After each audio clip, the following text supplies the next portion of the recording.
Hello friends, कैसे हैं आप सब। उम्मीद करता हूँ अच्छे होंगे। मेरा नाम है आलोक टंडन और मैं आपके लिए लेकर आया हूँ एक चैलेंज जिसमें मैं 25 मिनट के अंदर कितनी सीटें डिज़ाइन कर पाता हूँ ये देखते हैं।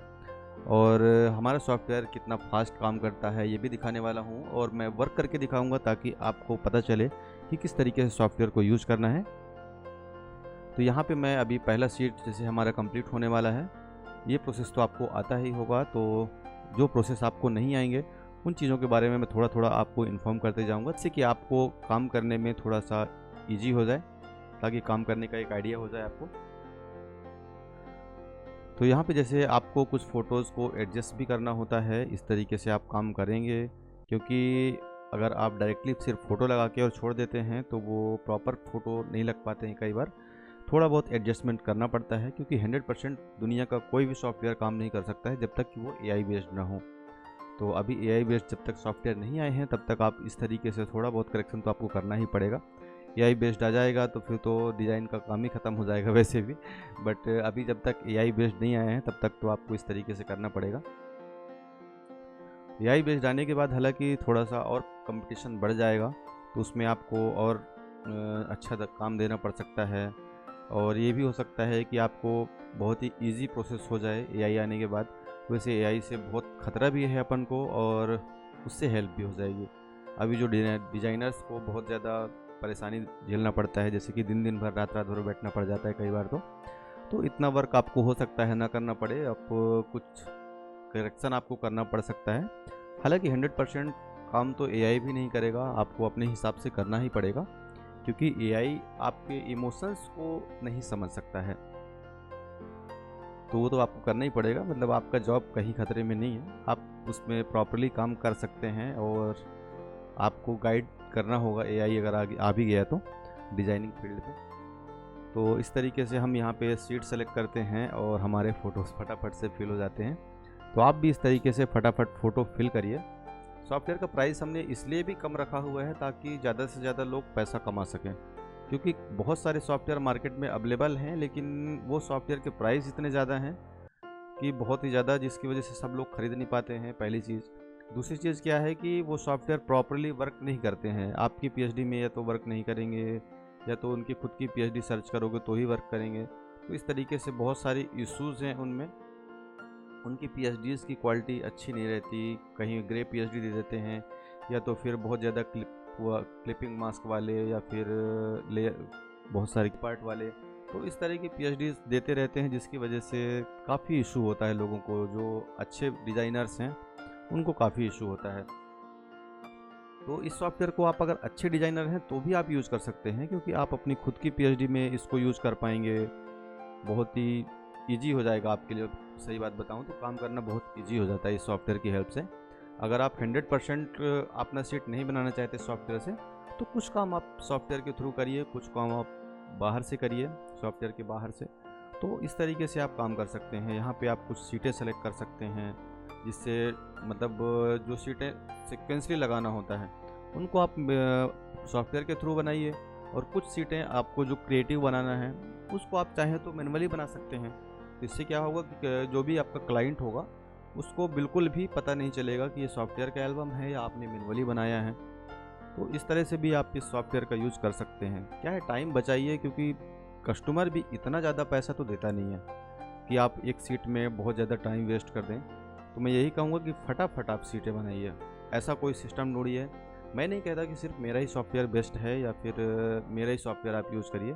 मार्केट में और भी सॉफ्टवेयर हैं जिनको आप यूज़ कर सकते हैं, बट मेरे सॉफ्टवेयर में क्वालिटी ये है कि ये सीक्वेंस से फ़ोटो फिल करता है, आपके फ़ोटोज़ को ख़राब नहीं करता है। अगर ऑटो लाइट भी आप करते हैं तो आपकी लाइटिंग ख़राब नहीं होती है।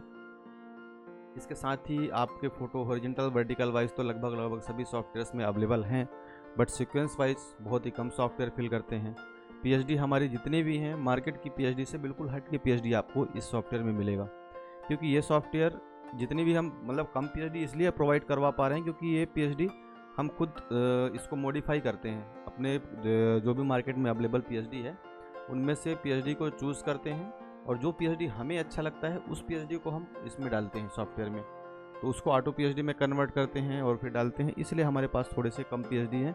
और इसलिए हम इसको और इम्प्रूव कर रहे हैं कि बहुत अच्छी पीएचडी जो हम मिल जाए तो हम और आपको अपग्रेड देने वाले हैं, जो कि काफ़ी डाटा बन चुका है, समथिंग 25-30 GB 40 GB डाटा बन चुका है।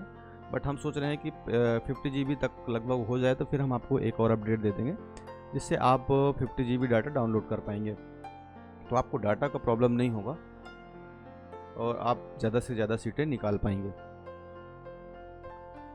तो सॉफ्टवेयर में देखेंगे तो इसी तरीके से आपको सेलेक्ट करना है सिर्फ फ़ोटोज़ को, और आपको सीट सेलेक्ट करना है। जैसे यहाँ पे से आप सीट सेलेक्ट कर सकते हैं। हालांकि हमने अभी भी जो पीएचडी दिया हुआ है वो भी बेटर पीएचडी हैं और ज़्यादा से ज़्यादा पीएचडी आपको मिल जाते हैं। कुछ ऑप्शंस में हो सकता है आपके पास कुछ ऑप्शंस में कम हो, बट ऐसी कंडीशन है कि ज़्यादा से ज़्यादा जो यूज करते हैं उनकी पीएचडीज अवेलेबल हैं, बट हम और ऑप्शन आपको देना चाहते हैं और वो जल्दी से जल्दी आ जाएगा। तो आप देख सकते हैं फटाफट से हम सीटों को डिज़ाइन कर रहे हैं। अभी लगभग हमारे 5-6 सीटें 7 सीटें डिज़ाइन हो चुकी हैं और देख सकते हैं कुछ ही टाइम हुआ है, अभी बहुत ज़्यादा टाइम नहीं हुआ है हमें डिज़ाइन करते हुए, फिर भी बहुत अच्छी डिज़ाइनिंग हो रही है। ज़्यादा कुछ आपको करना ही नहीं होता इस सॉफ्टवेयर में, बहुत ही मतलब किसी आप नॉर्मल व्यक्ति को भी बैठा देंगे ना तो भी वो काम कर लेगा, इस तरीके से है ये। अगर आपके पास डिज़ाइनर्स की प्रॉब्लम हो रही है, अगर आप लड़के बैठा बैठा के थक चुके हैं और वो लड़कों को बहुत ज़्यादा आप सिखाते हैं, धीरे धीरे करके सिखा लेते हैं और सीखने के बाद लड़के भाग जाते हैं, अक्सर यही होता है। तो उन लड़कों को आप इस प्रोसेस से सिखाइए तो ये क्या होगा ना कि आपको ईजी पड़ेगा ये चीज़ें। सॉफ्टवेयर में आप एल्बम बनवाएंगे तो ज़्यादा सिखाना भी आपको नहीं पड़ेगा और साथ ही क्या होगा कि आपको ज़्यादा से ज़्यादा काम निकलेगा, तो आप प्रॉफिट कमा पाएंगे इससे। तो प्रॉफिट अच्छा से अच्छा बनाइए, क्योंकि ज़्यादा प्रॉफिट ही कमाना हमारा लक्ष्य होता है मेन तो, क्योंकि कस्टमर हमें 30-40 रुपये, 50 रुपये, 60 रुपये ज़्यादा से ज़्यादा देता है, इससे ऊपर कोई नहीं देता है। तो बहुत ही कम ऐसे क्लाइंट होंगे जो 80 रुपये तक दे देते हैं, उससे ऊपर कोई नहीं देता। तो 80 रुपये में या 50 रुपये में कौन सा बहुत अच्छा डिज़ाइन आप कर सकते हैं। अगर एक सीट में आप 15 मिनट 20 मिनट भी टाइम दे रहे हैं और 80 रुपये आपको मिल रहा है तो क्या मतलब है। 2-3 मिनट 5 मिनट के अंदर सीट रेडी हो ही जाना चाहिए, चाहे आप कितना भी अच्छा सीट बनाएं, 5 मिनट के अंदर रेडी हो जाना चाहिए एक सीट, ताकि 1 घंटे में कम से कम नहीं तो आप 10 सीट तो बनाएं। ये 6-7 सीट 8 सीट अगर आप बना रहे हैं तो क्या ही मतलब है फिर। तो मैं यही कहूँगा कि ज़्यादा से ज़्यादा सीटें आप निकालें, कोशिश करें। कई लोगों को तो ये सॉफ्टवेयर मिलने के बाद 100 से 150 सीटें भी पर डे का निकाल ले रहे हैं। मुझे कॉल आता है और लोग बताते हैं कि सर हम बहुत ज़्यादा सीटें निकाल पा रहे हैं इस सॉफ्टवेयर की हेल्प से।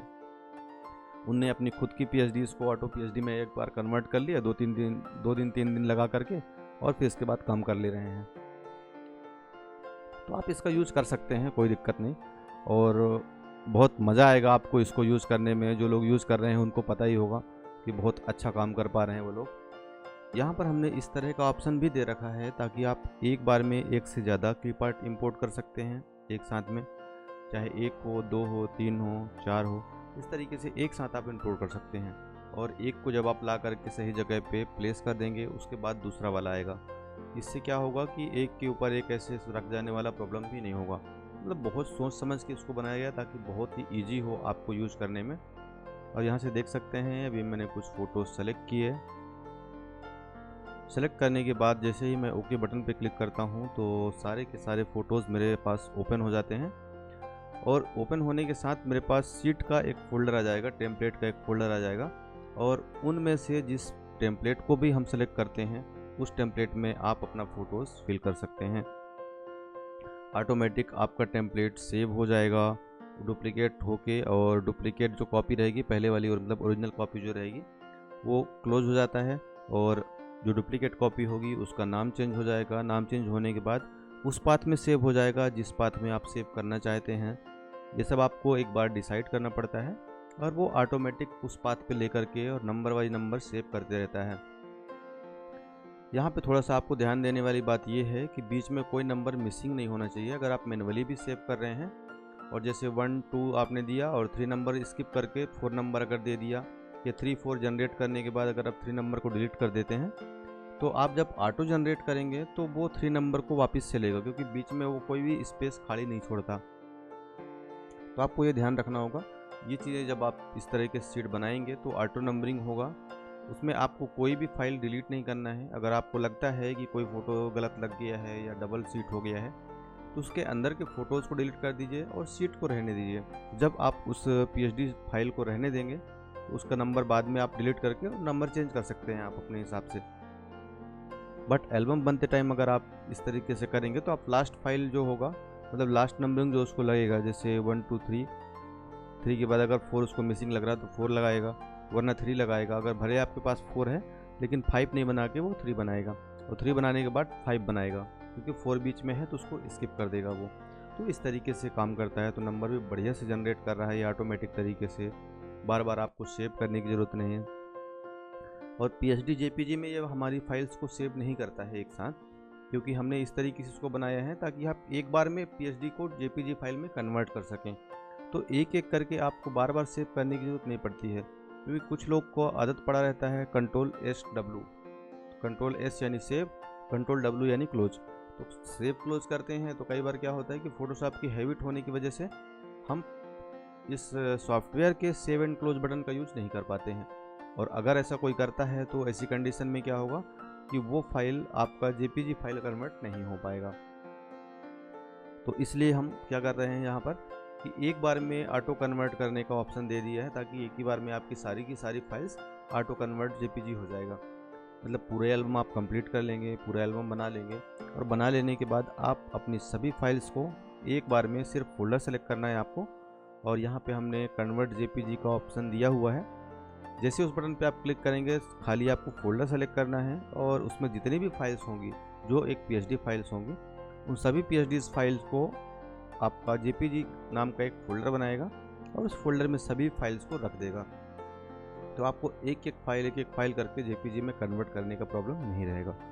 तो ये भी बहुत इजी प्रोसेस हो जाता है इस सॉफ्टवेयर में। कि अगर आप अपने पीएचडी पे एल्बम बनाना चाह रहे हैं और वहाँ पे आपको अगर कई बार क्या होता है कि आप अपने टेम्पलेट को ओपन करते हैं, ओपन करने के बाद डायरेक्ट आप उसमें फ़ोटो फिल कर देते हैं, और आपकी जो ओरिजिनल फाइल होगी वो ऑटोमेटिक मतलब उसमें सेव हो जाता है। मतलब उस पीएचडी में हमारे फ़ोटोज़ लगने के बाद ऑटोमेटिक सॉफ्टवेयर उसको सेव करता है। तो सेव करने की वजह से क्या होगा कि आपकी ओरिजिनल फाइल ख़राब हो सकती है। और ये सेव का ऑप्शन भी हमने इसलिए दे रखा है ताकि कई बार क्या होता है कि कुछ फ़ोटोज़ लगते हैं और फ़ोटोशॉप क्रैश हो गया, और इस वजह से हमारे जिस फ़ोटो को हमने लगा भी लिया है, लगने के बाद भी हमें याद नहीं रहता, कई बार भूल जाते हैं कि कौन सा फ़ोटो लगा नहीं लगा, तो फिर उसको हम मिलाते बैठे रहते हैं, तो बहुत टाइम वेस्ट हो जाता है इस वजह से। तो हमने इसमें ऐसा ऑप्शन दे रखा है ताकि फ़ोटो जैसे लगेगा, लगने के बाद ऑटोमेटिक सेव होता है। तो जब सेव हो जाएगा आपके फ़ोटोज़, तो आपकी ओरिजिनल पीएचडी में वो आपके फ़ोटो फिल हो चुके होंगे। तो ऐसी कंडीशन में आपको क्या करना होगा, इस प्रॉब्लम से छुटकारा पाने के लिए यहाँ पे डुप्लीकेट का एक बटन दिया हुआ है। आप देखेंगे तो सर्च एंड फिल के नीचे थोड़ा सा यहाँ पे डुप्लीकेट का एक बटन दिया हुआ है। तो आपको पीएचडी को पहले ओपन करना है। मैं इस कंडीशन की बात कर रहा हूँ जब आप सर्च एंड फिल का यूज़ नहीं कर रहे हैं। अगर आप सर्च एंड फिल का यूज़ कर रहे हैं तब तो आपको कोई प्रॉब्लम नहीं होगी, क्योंकि वहाँ पे ये ऑटोमेटिक पीएचडी को ओपन करके और डुप्लीकेट कर लेता है खुद से ही। लेकिन आप किस पीएचडी में अपना फ़ोटो फिल करने जा रहे हैं, ये सॉफ्टवेयर को नहीं पता होता है। और हम फिल एचबी बटन में इसलिए भी डुप्लीकेट का ऑप्शन नहीं दिए हैं, क्योंकि अगर आप एक बार में पहले साइड का फ़ोटो लगाए फिर सेकंड साइड का फ़ोटो लगाए, तो वो क्या करेगा, सीट को 2 बार डुप्लीकेट सेव कर देगा। तो ऐसी प्रॉब्लम भी नहीं आए, इस वजह से हमने ऐसा ऑप्शन दे रखा है ताकि वो सेव तो करेगा बट डुप्लीकेट नहीं करेगा सीट को। उसको आपको मैनुअली डुप्लीकेट करना होगा। तो डुप्लीकेट पे जैसे ही आप क्लिक करेंगे तो हमारा जो सीट होगा वो डुप्लीकेट होके और सेव हो जाएगा। ओरिजिनल फाइल इसकी क्लोज हो जाएगी और आपका जो ओरिजिनल फाइल होगा वो बढ़िया सेफ रहेगा, उसमें किसी प्रकार का कोई चेंजेस नहीं होगा और आपको डुप्लीकेट फाइल मिल जाएगी। तो इस तरह से आप यूज करें। मतलब पहले क्या करना है, अगर आप खुद की सीट पे बना रहे हैं तो सभी फाइल्स को, जिसको भी आप ओपन कर रहे हैं पीएचडी फाइल्स को आप ओपन कर लेंगे। ओपन करने के बाद जिस पीएचडी में आप फ़ोटो को फिल करना चाह रहे हैं उसमें पहले डुप्लीकेट का बटन प्रेस करेंगे। डुप्लीकेट का बटन प्रेस करते ही आपके पास आपकी फ़ाइल डुप्लीकेट हो करके और सेव हो जाएगी। जब वो सेव हो जाएगी ओरिजिनल फाइल क्लोज भी हो जाएगी। तो इस तरीके से क्या होगा, अब उसमें जो भी आप फ़ोटो फिल करेंगे, मतलब सभी फ्रेम को सेलेक्ट करना है आपकी अपनी पीएचडी में, और फ्रेम को सेलेक्ट करने के बाद जितने फ्रेम सेलेक्ट किए हैं हॉरिजॉन्टल वर्टिकल आपको काउंट करके, कितने फ्रेम आपने सेलेक्ट किया है उतने ही आपको फ़ोटो फिल करना होगा। उसके लिए आप क्या करेंगे, फिल एचवी बटन पे क्लिक करेंगे और उतने ही फ़ोटो आप सेलेक्ट करेंगे तो सभी के सभी फ़ोटोज़ आपके पीएचडी फाइल में आकर के उतने ही फ़ोटो फिल हो जाते हैं। तो बहुत ही ईजी प्रोसेस हो जाता है आपके लिए, बहुत अच्छा लगता है। एक ही बार में आप सारा का सारा फ़ोटो फिल कर पाते हैं अपनी खुद की पीएचडी में। और जब आप मैनुअली कोई पीएचडी डिज़ाइन कर लेते हैं ना, तो बिल्कुल आपको प्रॉब्लम नहीं होगा, कोई पहचान नहीं पाएगा कि आप सॉफ्टवेयर का यूज़ कर रहे हैं या नहीं कर रहे हैं। क्योंकि इसमें सॉफ्टवेयर से मतलब ये है कि आप सॉफ्टवेयर, ये कोई बाहरी सॉफ्टवेयर नहीं है, ये फ़ोटोशॉप के इनबिल्ट फीचर्स ही हैं जिनको हम एक शॉर्टकट के तरीके से काम करवा रहे हैं। बहुत सारे प्रोसेस रहता है, बहुत प्रोसेसिंग रहता है, बहुत बटन आपको प्रेस करने पड़ते हैं, उन सभी को इंक्लूड करके हमने एक बना दिया है। कुछ फीचर्स ऐसे हैं जो हमने अलग से इसमें डाल के रखा है बटन को इंक्लूड करने के लिए, कुछ कंडीशंस ऐड किए हुए हैं ताकि वो खुद इन चीज़ों को आइडेंटिफाई कर सके और अपने हिसाब से अपना सेंस यूज करके और उस फोटो को फिल कर सके उन कंडीशंस के आधार पर। तो इस तरह से हमने इस सॉफ्टवेयर को बनाया है ताकि आपका अपनी फ़ोटोज़ का, अपनी पीएचडीज़ का बढ़िया से यूज कर सकें। इसमें कई तरह के साइज़ भी दिए हुए हैं जो अलग अलग साइज़ हैं। इसमें 1236 है, 1440 है, 1218 है। तो इन 3 साइज़ तो हमने इसमें डाल के रख दिया है। और इसके अलावा नीचे आप देखेंगे तो यहाँ पे एक और ऑप्शन भी दिया हुआ है जिसका नाम ऑन ऑफ है। तो ऑन पे आप क्लिक करेंगे, जैसे ही ऑन टॉगल बटन पे आप क्लिक करते हैं तो आप मैनुअली साइज यहाँ पे इनपुट कर सकते हैं। जिस साइज में भी आप बनाना चाहते हैं उस साइज को यहाँ पे प्लेस कर देंगे, नाम लिख देंगे साइज का, और उस साइज में आपकी पीएचडी बनकर आ जाएगी। यानी जो भी पीएचडी आपके पास है उस पीएचडी को ऑटोमेटिक रिसाइज कर देगा उस साइज में। तो कुछ साइज में ही आपकी पीएचडी रिसाइज हो सकती है। जैसे अगर 1236 है तो 1440 में रिसाइज हो सकता है, 1230 में रिसाइज हो सकता है। बाकी अगर आप उसको 1236 को 1218 में रिसाइज करेंगे तो काफ़ी प्रॉब्लम हो जाएगा, वो पीएचडी दब जाएगी और बेकार से लगने लग जाएगा। तो इस तरीके से भी कुछ चीज़ें समझ के अपने हिसाब से साइज दे सकते हैं और उस साइज में आपकी पीएचडी कन्वर्ट हो जाएगी। जब ये सेव एंड क्लोज का भी आप यूज करते हैं तो वहाँ पे भी थोड़ी सी एक प्रॉब्लम रहती है जिसको वो सॉल्व करके वो सेव करता है। जैसे कि किसी पीएचडी का आपने नाम जैसे कि किसी पीएचडी का अगर आप साइज चेक करना भूल गए हैं और उस पीएचडी को आपने सेव कर दिया तो कंट्रोल SW किया तो वो जिस साइज में होगा उसी साइज में सेव हो जाता है। जबकि हमारे सॉफ्टवेयर में अगर आप सेव एंड क्लोज बटन का यूज करते हैं तो वहाँ पे आपकी पीएचडी को चेक किया जाता है। अगर पीएचडी की साइज वो नहीं है जो आप देना चाहते हैं, यानी कि जो साइज आपने सेलेक्ट कर रखा है, अगर उस साइज में पीएचडी नहीं है तो सेव एंड क्लोज करते टाइम वो सबसे पहले पीएचडी को साइज चेक करेगा। अगर साइज में नहीं है तो ऑटोमेटिक साइज सेट करेगा और सेट करने के बाद आपकी पीएचडी को सेव करेगा। इसके साथ ही वहाँ पे आपके स्मार्ट ऑब्जेक्ट को रेस्टराइज भी कर दिया जाता है। अगर आप यहाँ पे रेस्टराइज चेक बॉक्स को चेक रखते हैं तो ये रेस्टराइज भी कर देगा। सेव एंड क्लोज के बगल में ही आपको रेस्टराइज का बटन दिख जाता है और R&A एंड रेस्टराइज पर आप क्लिक करेंगे, R&A बटन पे क्लिक करेंगे तो आप मैनुअली अपने इमेज को, सभी इमेजेस जितने भी आपने फिल किए हैं उनको स्मार्ट ऑब्जेक्ट आप ख़त्म कर सकते हैं, यानी रास्टर लेयर में ला सकते हैं। और अगर आप ये नहीं करना चाहते हैं तो सेव एंड क्लोज बटन का यूज़ करेंगे आप और चेक बॉक्स चेक रहेगा तो ऑटोमेटिक उसको रेस्टराइज करके ही सेव करता है वो। तो इससे क्या होता है, आपको जो पीएचडी की साइज़ बहुत बड़ी बनने वाली थी वो छोटे फाइल में ऑटोमेटिक कन्वर्ट होकर सेव हो जाता है। छोटे फाइल का मतलब ये नहीं कि क्वालिटी में किसी प्रकार का इशू आएगा। छोटे फाइल का मतलब ये है कि आपका जो पीएचडी है अगर रास्टर लेयर में रहता है तो जितनी बड़ी दिख रही है उतनी ही बड़ी रहती है उसकी जो इमेज लगी हुई है। जैसे इमेज एक लगी हुई है कितने साइज में, मान लो 4:6 साइज में लगी हुई है, एक 1236 की पीएचडी के अंदर 4:6 साइज में इमेज लगी हुई है। अगर वो रास्टर लेयर है तो 4:6 ही जितनी दिख रही है उतनी ही है।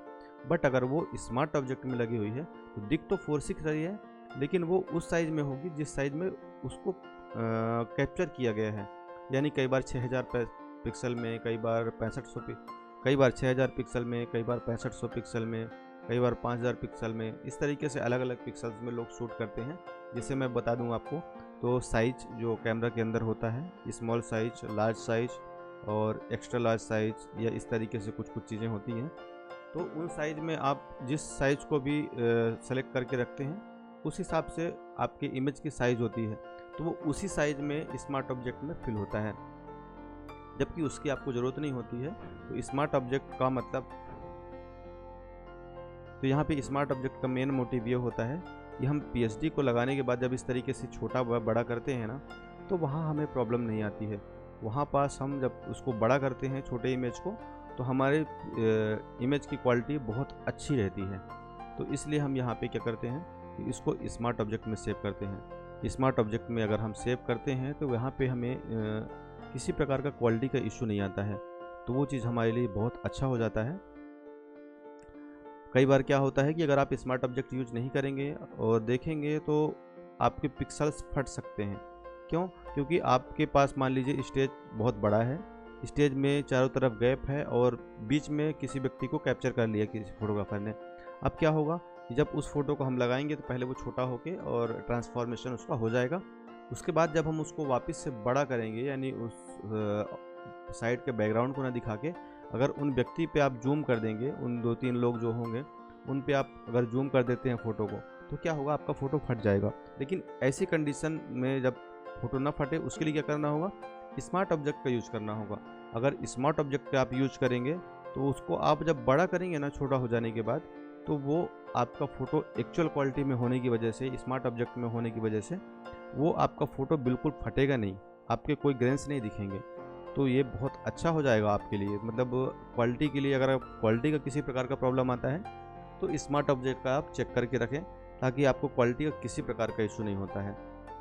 और अगर आप स्मार्ट ऑब्जेक्ट में नहीं बना पाए हैं एल्बम, तो इसमें डरने की कोई बात नहीं। अगर उसको आपको बड़ा करना है तो आप वहाँ पे दोबारा से फिल कर दीजिए, किसी जैसे पूरा सीट आपने विदाउट स्मार्ट ऑब्जेक्ट बनाया और जिस फोटो को आपको छोटे से बड़ा करना है उसको दोबारा से आप स्मार्ट ऑब्जेक्ट में फिल कर दीजिए, फिल एचवी बटन का यूज़ करके, और उसको आप दोबारा से बड़ा कर सकते हैं, तो प्रॉब्लम आपको नहीं।